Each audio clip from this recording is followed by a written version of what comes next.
ഇന്നിപ്പോൾ all India Muslim personal law ബോർഡിൻ്റെ ഒരു സ്റ്റേറ്റ്മെൻറ്റ് വന്നിട്ടുണ്ട്. അവരുടെ സ്റ്റേറ്റ്മെൻറ്റ് എന്താണെന്ന് വെച്ചാൽ, all India Muslim personal law board എന്ന് പറയുമ്പോൾ ഇന്ത്യയിലെ എല്ലാ മുസ്ലിം സംഘടനകളുടെയും കൂട്ടായ്മയാണ്. അവരുടെ സ്റ്റേറ്റ്മെൻറ്റ് എന്താണ്? റമദാൻ മാസമാണ്, രാത്രി നിസ്കാരത്തിൽ പ്രത്യേകമായ പ്രാർത്ഥനകൾ നടത്തണം, കുനൂത്ത് നാസിലത്തിൻ്റെ കുനൂത്ത് നടത്തണം എന്നാണ് അവർ പറയുന്നത്. അഭയത്തിന് വേണ്ടിയുള്ള പ്രത്യേകമായ പ്രാർത്ഥനകൾ നടത്തണമെന്നാണ് ഇന്ത്യയിലെ ഏറ്റവും എല്ലാ മുസ്ലിം സംഘടനകളുടെയും പൊതുവേദിയായിട്ടുള്ളൊരു സംഘടനയ്ക്ക് ഈ സന്ദർഭത്തിൽ ആഹ്വാനം ചെയ്യാൻ സാധിക്കുന്നൊരു കാര്യം.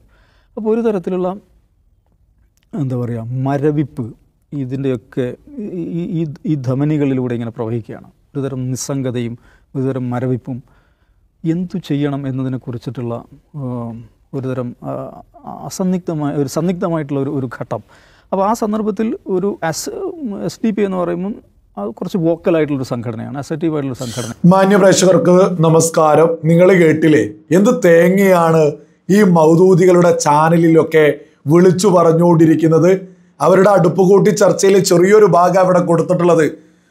രാജ്യത്തെ എല്ലാ മുസ്ലിം സംഘടനകളും കൂടിയിട്ട് റമദാൻ മാസത്തിൽ ഈ പ്രാർത്ഥിക്കാനൊക്കെ ശരിയാ, പ്രാർത്ഥിക്കാനൊക്കെ എല്ലാ സംഘടനകളും പ്രഖ്യാപിച്ചിട്ടുണ്ടാവും. പക്ഷെ അത് ഈ SDP നേതാവിനെ അറസ്റ്റ് ചെയ്തതിന് അതിന് വേണ്ടിയിട്ടല്ല എന്നുള്ളത് സകല ആളുകളും തിരിച്ചറിയാ. എന്താണ് ഈ മൗദൂദിയൊക്കെ വിളിച്ചു പറയുന്നത്? നിങ്ങളത് ആലോചിച്ച് നോക്കൂ. ഇവിടെ ഭീതി പടർത്തുകയല്ലേ. ഇതിന്റെ തമ്പുണ്ട്, ഞാൻ അതും കൂടി ഒന്ന് വായിച്ചു കേൾക്കാം. വേട്ട SDP തീരില്ല. അതായത് നമ്മുടെ കേരളത്തിലെ സാധാരണ മുസ്ലിങ്ങളെ ഭയപ്പെടുത്തുക, എന്നിട്ട് അവരെ എല്ലാവരെയും ഒരേ രീതിയിലേക്ക് തങ്ങളിലേക്ക് അടുപ്പിക്കുക. ആ ലക്ഷ്യത്തിന്റെ ഭാഗമായിട്ട് ഈ അടുപ്പുകൂട്ടി ഇങ്ങനെ ചർച്ചയും കൊണ്ട് മുന്നോട്ട് വന്ന് SDP ദേശീയ നേതാവിന്റെ അറസ്റ്റ് പോലും സകല മുസ്ലിങ്ങളെയും പേടിപ്പിക്കാനാണ് മൗദൂദികൾ ശ്രമിച്ചുകൊണ്ടിരിക്കുന്നത്. എന്തിനാണ് ഇതൊക്കെ? യഥാർത്ഥത്തിൽ മറ്റു മതങ്ങളിലുള്ള ആളുകൾ കേൾക്കുമ്പോൾ കരുതുവോ ഇതെന്തെങ്കിലും വിവരക്കേട് വിളിച്ചു പറയല്ലേ? സാധാരണ വിവരക്കേട് പറയുന്നത് ഇങ്ങനെ തുടരുന്നു. എന്നാൽ ഇതിന്റെ ഗൗരവം സകലരും തിരിച്ചറിയണം. ഇത് യഥാർത്ഥത്തിൽ മുസ്ലിം മതത്തിലുള്ള സാധാരണക്കാരായ വീടുകളിലെ ഒരുപാട് സ്ത്രീകള് ഇവരൊക്കെ വളരെ തെറ്റായ രീതിയിൽ പ്രചരിപ്പിച്ച ഈ ഒരു വാർത്ത കണ്ടുകൊണ്ട് നോമ്പ് തുറന്ന് വലിയ പ്രാർത്ഥന നടത്തും, പേടിച്ചുകൊണ്ട്. ഇവിടെ മുസ്ലിങ്ങൾക്ക് മൊത്തം പ്രശ്നമാണോ എന്ന് കരുതി കുറെ സാധുക്കള് പ്രാർത്ഥിക്കൂ. ഈ ഇമ്മാതിരി കള്ളപ്രചരണം ഇവിടെ ഇങ്ങനെ നടക്കുന്നത് കൊണ്ട് യഥാർത്ഥത്തിൽ സകല സാധാരണ മുസ്ലിങ്ങളോടും പറയാനുള്ളത്, ഇത്തരം SDP ദേശീയ നേതാവ് അതേപോലെ തന്നെ പോപ്പുലർ ഫ്രണ്ടിനെ നിരോധിച്ചതുപോലെയൊക്കെ ഇവിടെ ഇത്തരം ജിഹാദി സംഘടനകളെ നിരോധിക്കുകയും അതിന്റെ പിന്നാലെ നമ്മുടെ അന്വേഷണ ഏജൻസികൾ നിരന്തരം പിന്നാലെ നടക്കുന്നത് കൊണ്ടുമാണ് ഇവിടെ സമാധാനത്തിൽ നിങ്ങൾക്കിവിടെ ജീവിക്കാന്, ഇവിടെ നോമ്പ് തുറക്കുകയാണെങ്കിലും പ്രാർത്ഥന നടത്തുകയാണെങ്കിലും ആരാധന നടത്തുകയാണെങ്കിലും ഒക്കെ സമാധാനത്തിൽ ഇവിടെ ജീവിച്ച് മുന്നോട്ട് പോവാൻ സാധിക്കുന്നത്. ജിഹാദി സംഘടനകൾ വളർന്ന പാകിസ്ഥാനില്, സിറിയയില്, ഇറാനില്, ഇറാഖില് ഇത്തരം രാജ്യങ്ങളിലൊന്നും അവിടെയുള്ള സാധാരണ മുസ്ലിങ്ങൾക്ക് സമാധാനത്തിൽ നോമ്പ് തുറക്കാൻ പോലും പള്ളികളിൽ പോലും സാധിക്കാറില്ല എന്നുള്ളത് ഇവിടെയുള്ള സകല മുസ്ലിങ്ങളും തിരിച്ചറിയണം.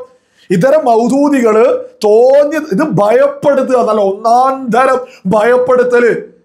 ഇവര് വലിയ ഭീതിപ്പെടുത്തി ഇങ്ങനെ ഇവർക്ക് ഈ ചർച്ച നടത്താനുള്ളൊരു സൗകര്യം ഇവിടെയില്ലേ?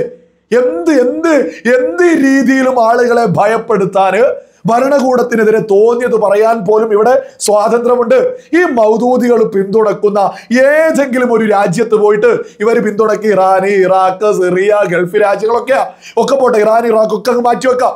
എന്നിട്ട് ഇവര് നിരന്തരം ഉയർത്തിപ്പിടിക്കുന്ന ഇവരുടെ പ്രധാനപ്പെട്ട ഖത്തറിൽ പോയിട്ട് ഖത്തർ രാജാവിനെതിരെ ഇതുപോലെ എന്തെങ്കിലും ഒരു വിമർശനം നടത്താൻ സാധിക്കോ ഇത്തരം ആളുകൾക്ക്? ഒരിക്കലും നടക്കൂല. പക്ഷെ അവര് ഖത്തറിനെയും സകല രാജ്യങ്ങളെയും സ്തുതിക്ക് നമ്മുടെ രാജ്യത്ത് നിന്ന് നമ്മുടെ ഭരണാധികാരികളെ തോന്നിയത് പറയാ, ഇവിടെയുള്ള സകല സാധാരണ മുസ്ലിങ്ങളെയും സ്വസ്ഥത നശിപ്പിക്കുകയും കൂടിയാണ് ഇത്തരം നെറികെട്ടവന്മാര് നിരന്തരം നമ്മുടെ കേരളത്തിൽ ചെയ്തുകൊണ്ടിരിക്കുന്നത്. ഞാൻ എൻ്റെ അനുഭവത്തിലുള്ള ഒരു കാര്യം മുന്നോട്ട് വെക്കാം. ഞാനേ കോളേജിലൊക്കെ പഠിക്കുന്ന സമയത്താണ് നമ്മുടെ രാജ്യത്ത് കേരളത്തിലൊക്കെ പൗരത്വ നിയമമൊക്കെയായി ബന്ധപ്പെട്ട് വലിയ വിഷയങ്ങള് നമ്മുടെ കേരളത്തിലൊക്കെ പ്രതിഷേധങ്ങളൊക്കെ വലിയ രീതിയിൽ നടന്നുകൊണ്ടിരിക്കുന്നത്. ആ സമയത്ത് തന്നെ സ്വാഭാവികമായിട്ടും നമ്മൾ ആ വിഷയങ്ങളൊക്കെ തന്നെ നോക്കി അപ്പൊ എന്റെ സുഹൃത്തുക്കളുടെയൊക്കെ വീട്ടിലേക്ക് ഞാൻ ആദ്യം തന്നെ എന്റെ വീട്ടുകാരോടൊക്കെ പറഞ്ഞു കൊടുത്തു, പൗരത്വം എന്ന് പറയുന്നത് ഇവിടെയുള്ള ആരെയും ബാധിക്കുന്നതല്ല, അത് ആളുകളെ തെറ്റിദ്ധരിപ്പിക്കുക എന്നൊക്കെ. അങ്ങനെ ഞാൻ എന്റെ സുഹൃത്തിന്റെ ഒരു വീട്ടിൽ പോയ സമയത്ത് അവിടെ ഉമ്മ എന്നൊക്കെ പറയുന്നത് സാധാരണ ഒരു സ്ത്രീയാണ്. എന്നെ കാണുന്ന സമയത്ത് തന്നെ പറയാ, മോനെ നമ്മളെയൊക്കെ ഇവിടുന്ന് പറത്തിക്കുമോന്ന്. അങ്ങനെ തന്നെയാ ചോദിച്ചത്. ഞാൻ അതേ ഭാഷയിലാണ് മുന്നോട്ട് വെച്ചത്. നമ്മളെയൊക്കെ ഇവിടുന്ന് ഓടിക്കുമോ എന്നാ ചോദിക്കുന്നത്. അപ്പൊ ഞാൻ ചോദിച്ചു എന്താ കാര്യമെന്ന്. അപ്പോ അവരുടെ വീട്ടിലേക്ക് മുസ്ലിം ലീഗിന്റെ ആള്, CPM-ന്റെ ആള്, കോൺഗ്രസിന്റെ ആള് ഈ പൗരത്വ നിയമത്തിന്റെ പ്രതിഷേധത്തിന് വരണമെന്ന് പറഞ്ഞ് ക്ഷണിക്കാൻ വീടുകളിലൂടെ പോയി തുടങ്ങിയ ആളുകള്. അപ്പൊ ഞാൻ ആ ഉമ്മയോട് കൃത്യമായിട്ട് പറഞ്ഞു കൊടുത്തു, ഇവിടെയുള്ള ഒരു സാധാരണ മുസ്ലിമിനെയും രാജ്യത്ത് നിന്ന് പറഞ്ഞയക്കാനുള്ളതല്ല പൗരത്വ നിയമം. അത് നമ്മുടെ അയൽ രാജ്യത്ത് നിന്ന് വരുന്നതുമായി ബന്ധപ്പെട്ട വിഷയമാണ്. അത് നമ്മുടെ രാജ്യത്തെ മുസ്ലിങ്ങൾക്ക് ഒരു തരത്തിലും ബാധിക്കില്ല എന്ന്. എന്നിട്ട് ഞാൻ ആ പറഞ്ഞതിന്റെ അടിസ്ഥാനത്തിലാണ് ആ സാധാരണ ഒരു സ്ത്രീ ആ പ്രതിഷേധത്തിനൊന്നും ഇറങ്ങാതിരുന്നത്. അങ്ങനെ എന്നെ കൊണ്ടാവുന്നത് പോലെ അന്ന് ഞാനുമായി ബന്ധപ്പെട്ട റിലേറ്റീവ് ആളുകളോടൊക്കെ തന്നെ ഞാൻ ഇതായിരുന്നു അന്നൊക്കെ പറഞ്ഞു നിന്നിരുന്നത്. അതിന്ന് യാഥാർത്ഥ്യമാണ് എന്നുള്ളതും ഇത്തരം ആളുകളൊക്കെ തന്നെ തിരിച്ചറിഞ്ഞു. കാരണം പൗരത്വം നമ്മുടെ രാജ്യത്ത് നടപ്പിലായി.